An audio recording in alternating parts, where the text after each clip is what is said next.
पड़ा रहा। डॉक्टर ने मुझे मना किया कि 3 साल तक कोई एक्सरसाइज मत करना, क्योंकि मेरी सब हड्डियाँ टूटी हुई थी पूरी तरह। और उसके बाद जब ठीक हुआ मैं फिर शुरू करने लगा, फिर एक और एक्सीडेंट हुआ, फिर टांग टूट गई, फिर लेट गया बिस्तर में। उसके बाद मुझे एक पिछले साल 2 साल पहले एक अटैक हुआ था called the Bell's pulse, which is paralyzes the left side of your face. Any side it can paralyze, the right or left.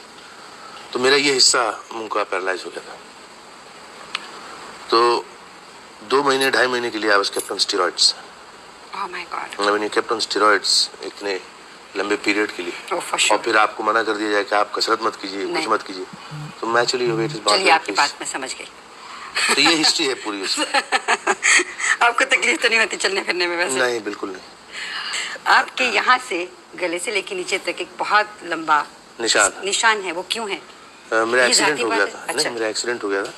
अब ये तो नहीं बता सकता हूँ आपको कि दाढ़ी बनाते हुए रेजर स्लिप हो गया था, लग गया था, आप मानेंगे नहीं। मेरा एक्सीडेंट हुआ था, और पहला एक्सीडेंट जो हुआ था, और उसमें कुछ मेरी 11 पसलियां टूट गई थी, टांग टूट गई थी, मरते मरते बचा मैं। ये पहला एक्सीडेंट, इसके बाद भी और कई हो चुके हैं मेरे साथ, हादसे पे लगे हुए।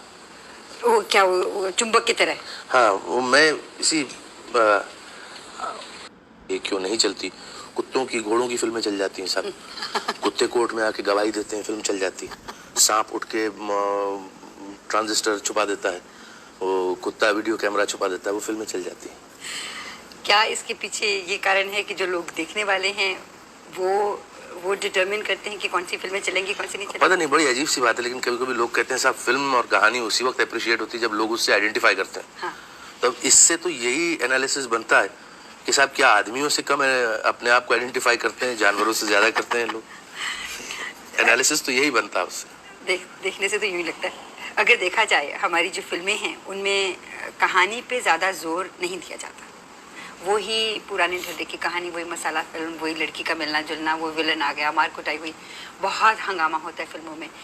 डाउन टू अर्थ फिल्में बनती हैं लेकिन बहुत कम बनती हैं। नहीं, डाउन टू अर्थ फिल्म मुझे नहीं लगता सिनेमा वो कहलाती है। सिनेमा क्या कहलाता है? सिनेमा मेरी नज़र में आपके लिए एक 3 घंटे की राहत है, जैसे सर्कस राहत होती है, जैसे जू राहत होता है। बिल्कुल, आप अपनी दुनिया के हर प्रॉब्लम, अपना हर मसाइल भूल कर आप थिएटर में जाके बैठते हैं, अपने आप को एंटरटेन करते हैं, थोड़ी देर के लिए इमोशनली रिचर होकर हंस के रोकर निकल आते हैं बाहर। लेकिन क्या ये नहीं आप सोचते कि आप फिल्मों में दिखाते हैं लोग बहुत अमीर हैं, बहुत उनके पास है, जो देखने वाला है उसके पास शायद वो सब चीज़ें न हो, क्या वो जब बाहर सिनेमा से निकलता है उसको कोफ्त नहीं होती हो क्योंकि मेरे पास ये नहीं, काश मेरे पास ये होता? नहीं, ये तो बड़ी गलत बात है। अब हम फिल्म में खूबसूरत हीरो बताते हैं, हाँ। तो जो देखने वाला निकल के बाहर आता है तो वो अपने आप से चिढ़ने लगे कि मैं खूबसूरत नहीं हूँ, या हीरोइन बताते हैं जो बहुत अच्छी लगती नहीं, बल्कि वो उसके साथ उस मौके के लिए आइडेंटिफाई करता है, वो अपने आप को ढाल लेता है उस किरदार में, सोचता है मैं ये सब कर रहा हूँ। इसीलिए वो आदमी बार बार जाके वो फिल्में देखता है। साहब एक आदमी 12 आदमियों को पीट रहा है, मार रहा है, तो वो जाके उसको देखता है, उसको लगता है यार मैं भी कर सकता हूँ ऐसा, मगर वो करता नहीं कभी। वो ये नहीं कहता कि काश मैं कर सकता। काश तो हर बात पे काश होती है। काश तो ऐसे सड़क पे खड़ा होकर वो गाड़ी खूबसूरत देखे बोले काश मेरे पास हो सकती। अब मरीन ड्राइव पे अगर कोई फकीर घूम रहा तो वो तो कहेगा काश मैं इस बंगले में रहता या इस बिल्डिंग में रहता। काश का तो कोई जवाब नहीं। जब से इंसान जात पैदा हुई है काश साथ लगा हुआ है। तो फिल्मों को देख के उन लोगों को कोफ्त नहीं होती होगी? नहीं, मुझे नहीं लगता कोफ्त होती, बल्कि उनके लिए थोड़ी देर के लिए वो उन घरों में जाकर बैठ जाते हैं, थोड़ी देर के लिए वो उस कहानी का एक हिस्सा बन जाते हैं, थोड़ी देर के लिए वो रईसी का एक हिस्सा बन जाते हैं, अगर रईसी है फिल्म में तो। अभी जो आजकल फिल्में बनती हैं, आपने रेप की भी बात की, उसे देखकर जरा मैं खुद एक औरत होते हुए पसंद नहीं करती कि इस तरह के सीन देखे जाएं, दिखाए जाएं। तो आपको तो न्यूज़पेपर भी नहीं पढ़ना चाहिए।